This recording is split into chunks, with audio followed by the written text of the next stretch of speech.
E aí, vamos falar hoje sobre leitura de livros, e a dica do livro que eu trago é esse aqui: As Ideias Conservadoras Explicadas a Revolucionários e também a Reacionários. O autor é João Pereira Coutinho. Esse livro tem 127 páginas e ele está dividido em 8 capítulos. Então vamos aqui aos meus comentários a respeito da leitura do livro. Então João Pereira Coutinho, ele começa citando lá o rei de Piemonte Sardenha, né? E é uma expressão que esse rei sempre utilizava quando andava nas ruas da sua cidade, que era o Otatante. Esse Otatante, ele estava se referindo ao ano de 1788, o ano anterior à Revolução Francesa. Seria uma espécie de saudosismo daquele ano, né?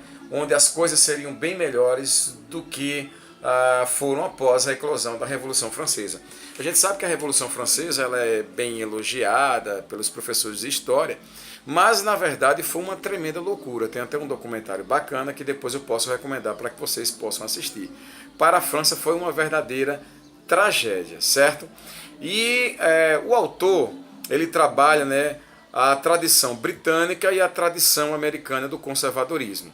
Portanto, ele começa já citando aí, né, no seu livro, ele traz uma citação bem forte, onde ele afirma que o conservadorismo não existe.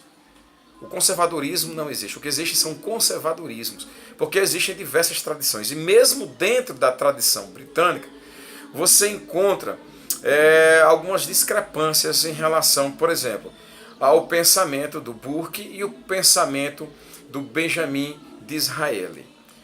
O conservadorismo moderno como ideologia, ele vai surgir, o autor aponta, em 1789, através da Revolução Francesa. E aí ele vai então abordar esse autor, que é o Edmund Burke, que por sinal fez parte da tese de doutorado do Pereira Coutinho. Então ele é um estudioso do Burke, ele se aprofundou nas ideias do Burke, e esse livro é um livro muito bacana, dá para você conhecer melhor as ideias do Edmund Burke através do Pereira Coutinho. Ele cita alguns outros autores e ele traz alguns diálogos, alguns debates, né, entre esses autores, como o Anthony Quinton. O Anthony Quinton, ele aborda também, né, as questões do conservadorismo num período histórico mais prolongado, digamos assim. Ele vai lá na base, no Aristóteles, no Cícero, no Tomás de Aquino. Então toda essa discussão ela é apresentada no livro. E claro, ele também vem para a nossa era moderna, onde ele vai trazer autores como o John Keats, né? O Roger Scruton, que é um autor moderno, que por sinal está até passando agora por perseguição, lá na Inglaterra, perseguição ideológica, está sendo vítima do politicamente correto. E tem uma declaração que está presente no livro do Burke, que é a seguinte: se uma grande mudança é para ser feita nos assuntos humanos, as mentes dos homens adaptar-se-ão a elas. As opiniões e os sentimentos gerais confluirão para esse destino. Eu achei muito interessante essa citação, porque algumas pessoas acham que os conservadores não estão aptos, não estão prontos para que as mudanças ocorram. Os conservadores sempre estão prontos para que as mudanças ocorram. Mas essas mudanças elas precisam serem de maneira natural. Como falou aqui o Burke, os sentimentos gerais precisam confluir para esse destino, o destino dessas mudanças que ocorram. Então, quando uma mudança ela é forçada, como essas mudanças que os grupos minorias pretendem impor através de lei, né, lei criminalizando a opinião, lei criminalizando até mesmo o comportamento, é nesse ponto que os conservadores não são uníssonos, não são unânimes com os esquerdistas. Críticas de Scruton ao neoliberalismo de Margaret Thatcher. O livro também aborda algumas obras mais antigas do Roger Scruton, direcionadas, né, ao neoliberalismo, que foi um tema muito comumente utilizado, né, pela Margaret Thatcher, e que acabou provocando a reação dos conservadores britânicos. Mas só que depois o próprio Roger Scruton ele vai mudar de opinião, ele vai acabar percebendo, né, que tudo estava confluindo para para que o mundo abraçasse as políticas neoliberais. E em obras posteriores, o próprio Roger Scruton vai apontar essa mudança de opinião que ele teve, certo? Conservadorismo é uma ideologia? O capítulo 2 ele vai tratar exclusivamente sobre esse assunto. Se é ou não é uma ideologia. Aí nós temos as ideias do Anthony Quinton, né? Onde ele vai falar sobre o reacionário e ele vai apontar o reacionário como sendo um revolucionário às avessas. Porque o revolucionário é aquele camarada que quer mudar, né, o seu presente e ele idealiza um futuro. E o reacionário é um cara que quer mudar o seu presente e ele tem como ideal o passado. Essa é apenas a mudança, né, aliás, a diferença que existe entre o reacionário e o revolucionário. Então ambos são condenados pelo Pereira Coutinho aqui no livro. E ele chama a atenção para que a gente tenha o cuidado de não confundir um reacionário com um conservador. Ele mostra as diferenças de um reacionário para um conservador e do pensamento reacionário e do pensamento conservador. E tem muito esquerdista que não sabe o que é conservadorismo, não estuda sobre o conservadorismo e costuma apontar características do reacionário para o conservadorismo. Então seria interessante que vocês também começassem a ler obras como essa aqui. Fica aí a dica. Ele também trabalha muito o conceito de utopia.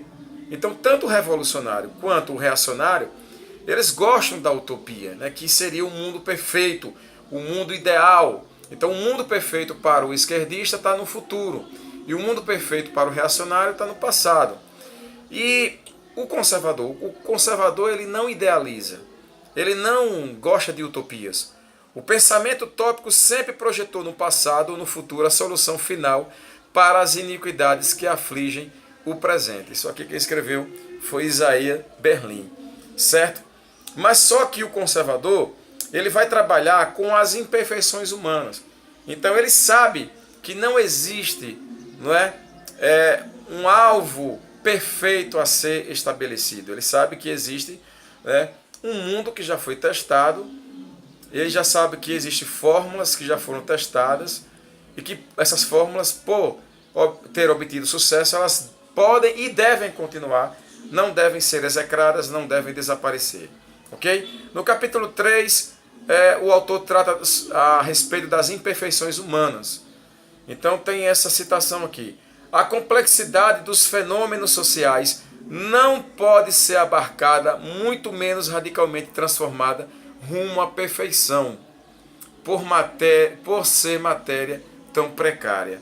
Então ele está mostrando aqui as imperfeições humanas, por isso que um conservador não pode ser nem reacionário e muito menos um ideólogo, né? Alguém que está aí achando que vai transformar o mundo através de um radicalismo, que o mundo vai chegar ao nível de perfeição. Então a perfeição não existe para o conservador e para os conservadores.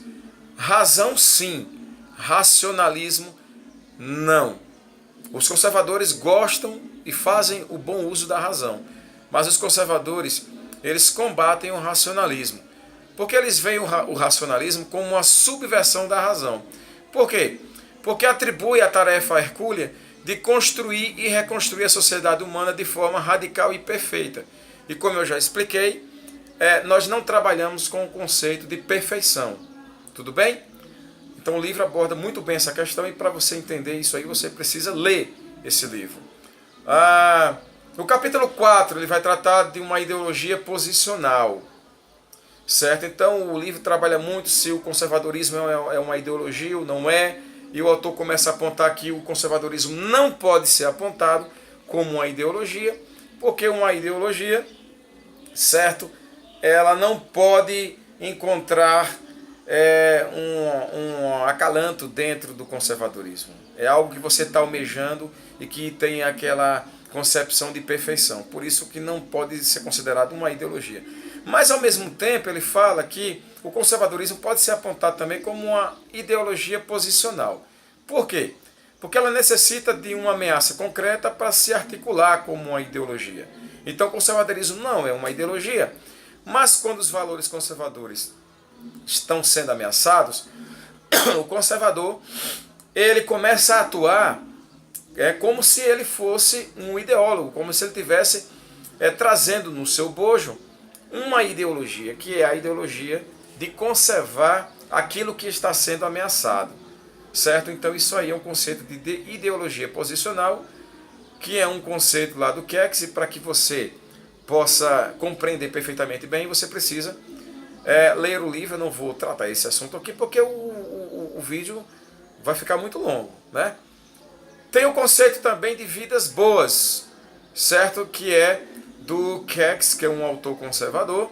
E o conceito de vidas boas é da satisfação das necessidades, né? O ser humano ele tem necessidades psicológicas, fisiológicas, necessidades sociais, e tudo aquilo que combate a satisfação dessas necessidades representa uma ameaça dentro do universo conservador.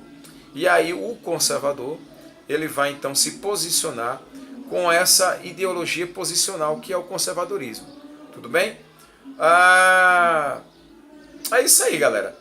Tem algumas coisas mais que eu quero e desejo falar sobre esse livro, mas o vídeo já está ficando longo demais. Eu vou deixar então para parte 2. Tudo bem? Se você é novo no meu canal, se inscreva, assista a parte 2, certo? O mais importante, procure comprar esse livro e ler para que você tenha uma base teórica do que realmente é o conservadorismo. Eu tenho outros vídeos aqui que falam sobre o conservadorismo. Então, para que você fale sobre um assunto, você tem que primeiro conhecer esse assunto. Então, curta esse vídeo, dá um joinha se você acha que esse vídeo é importante, claro. E se você gostou desse vídeo, se inscreve no meu canal. Isso aqui é um canal de conteúdo, não é um canal de bobagem, de besteira, mas aqui você estará sempre muito bem informado e você vai crescer intelectualmente. Muito obrigado por ter acompanhado o vídeo até o final. Um abraço.